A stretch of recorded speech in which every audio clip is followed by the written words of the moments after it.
I wanted to ask you about Justin Herbert. People say he's an introvert, he's kind of shy, but now that he's a starter, is he a little more outgoing with you guys? I think he's a little more outgoing. I think he's more outgoing than what people give him credit for, but that's okay.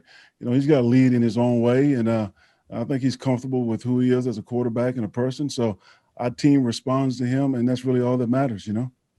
Looking back at the draft process, it was kind of a knock on him to be shy. Did you think that was kind of a silly notion, or what did you kind of view I guess that aspect that he was I, knocked on? I think a lot of introverts get labeled with that word shy, lack of leadership. My son's an introvert, so I raised one. I know what the tags are, but you just look at how people respond to them. And that's all you need to know. And I know it's never about one guy, but it seemed like this team really wants to win for Justin Herbert. Does that kind of show that he's won the locker room, that people want to win for him? No, I think everybody wants to win. Period. And that's where our mindset is winning. Period. So it's not for any one individual. We get paid to win football games, and that's what we got to start doing. Justin, are you one of those guys that it's hard on you? Like when you watch film, you critique yourself very hard, and you're a guy that is hard on yourself, or how would you evaluate yourself? I like to think so. I think it's very important that everyone holds each other accountable, and there are no feelings in any of this. It's nothing personal. So if I make a mistake, I need to know it, and I need to be as hard on myself as I am on others. And so I want to be held to the same standard as everyone else. Thank you. Chris. Hey, Justin, now that you had an extra week to look at Jacksonville, what do you see with their defense coming in here on Sunday?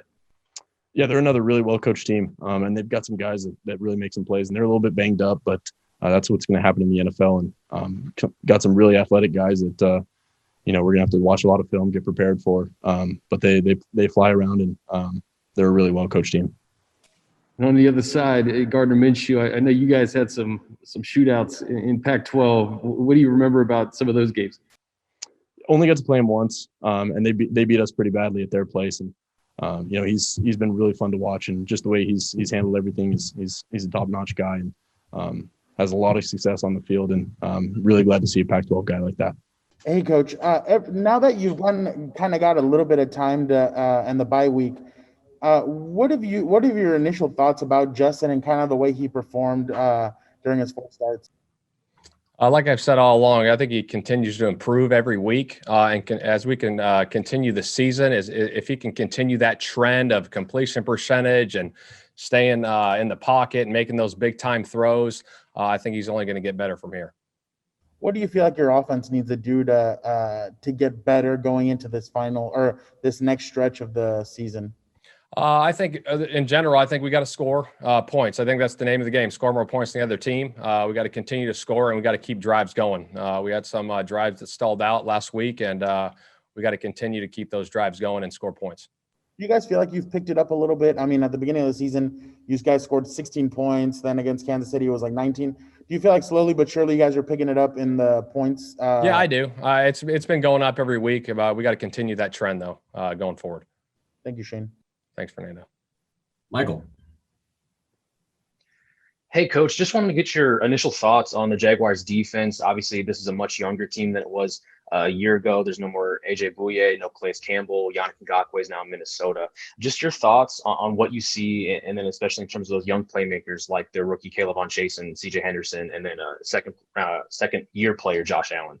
Right. I mean, you look at their defense in a whole. I mean, what really stands out is they play with a lot of energy. They're a tough football team. They run around. They fly around.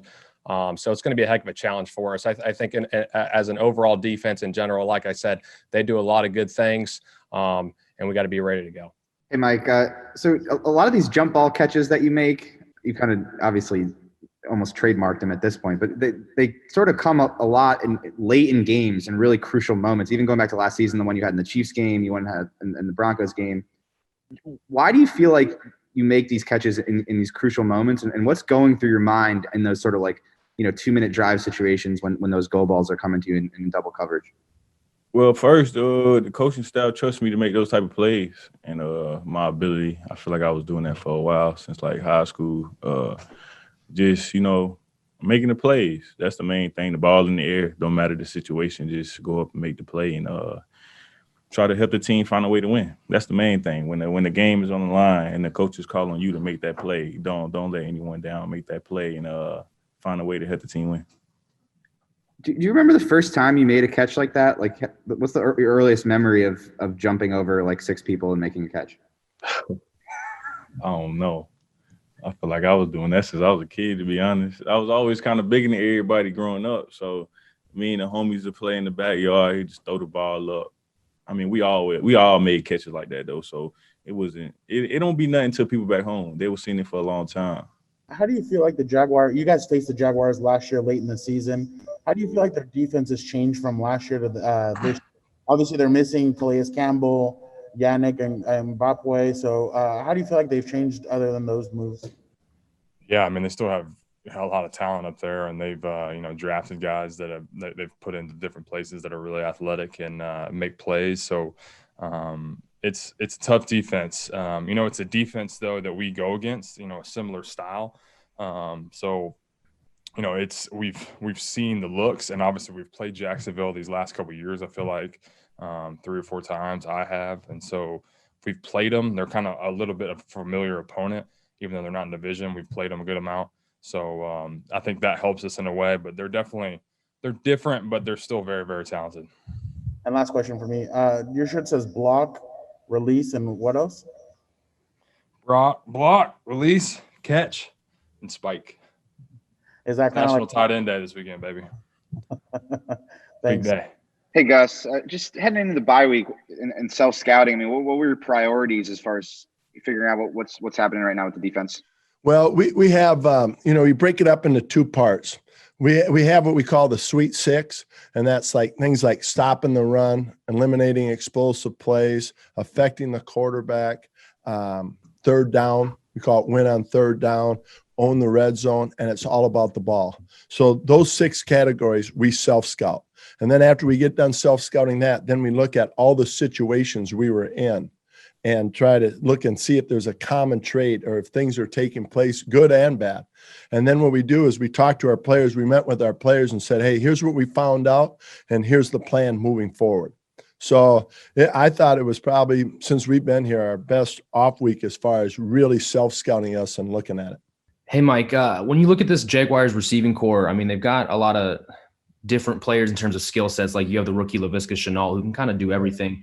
And then they've got 2 really good athletes in DJ Chark and Chris Conley. Just what are your thoughts when you kind of look at their skill set?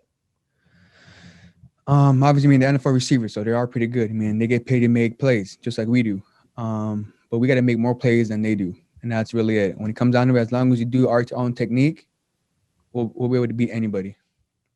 And Gardner Minshew, while he's not terribly like physically imposing, he can really manipulate the pocket and maneuver. How much more stress does that put on you as a defensive back, knowing that you may have to stick with some of these receivers probably a little bit longer than you would like? It has a little bit more stress. It has a lot more focus. You got to be more focused, especially now. You know what I mean? Gardner, he's a dual threat quarterback. I mean, he can run, and that puts a lot of pressure on all defenses when you have a dual threat quarterback when you're going up against. But we just got to just buckle down and be focused. As long as we're focused, as long as we're able to be in front of our own receiver, we'll be just fine.